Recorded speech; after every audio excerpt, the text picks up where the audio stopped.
صحابہ کرام کی اولاد زندہ ہیں، آج بھی صحابہ کرام کی اولاد زندہ ہیں۔ ہماری رگوں میں، ہمارے اندر ابو بکر و عمر کی حمیت زندہ ہے، ہمارے اندر، ہماری رگوں میں خالد بن ولید کا خون دوڑ رہا ہے۔ لوگوں، اپنا عقیدہ درست کرو، لا حول ولا قوت الا باللہ، کہ اللہ تبارک و تعالی سے بڑھ کر کسی کے اندر طاقت نہیں ہے۔ خدا کی قسم، یہ سینٹرل گورنمنٹ کے پاس طاقت نہیں ہے، یہ حکومت کے پاس طاقت نہیں ہے، یہ مودی اور امت شاہ کے پاس طاقت نہیں ہے، یہ لوک سبھا اور راجیہ سبھا کے پاس طاقت نہیں ہے۔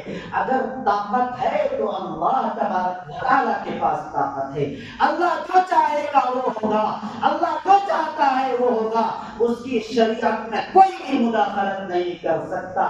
آپ دیکھے ہوں گے، آپ نے یوٹیوب چینل میں دیکھا ہوگا کہ وقف کے معاملے میں لوگوں نے، حکومت نے پوری زور لگا دی، لیکن ہوا وہی جو اللہ نے چاہا، ہوا وہی جو اللہ نے چاہا۔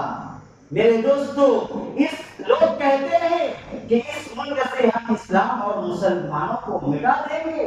ارے وہ سن لو، جو کہتے ہیں کہ اس ملک سے اسلام اور مسلمانوں کو مٹا دیں گے، آج تک خدا کی قسم کسی ماں کی کوکھ نے ایسا بچہ جنا نہیں، ایسا مرد جنا نہیں جو اس ملک سے اسلام اور مسلمانوں کو مٹا دے۔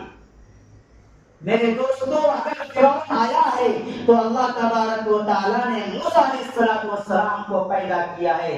جس طرح اللہ تبارک و تعالیٰ نے فرعون کو غرق کیا، فرعون کو زوال آیا، اسی طرح یوگی اور مودی کو بھی زوال آئے گا، اسی طرح امت شاہ کو بھی زوال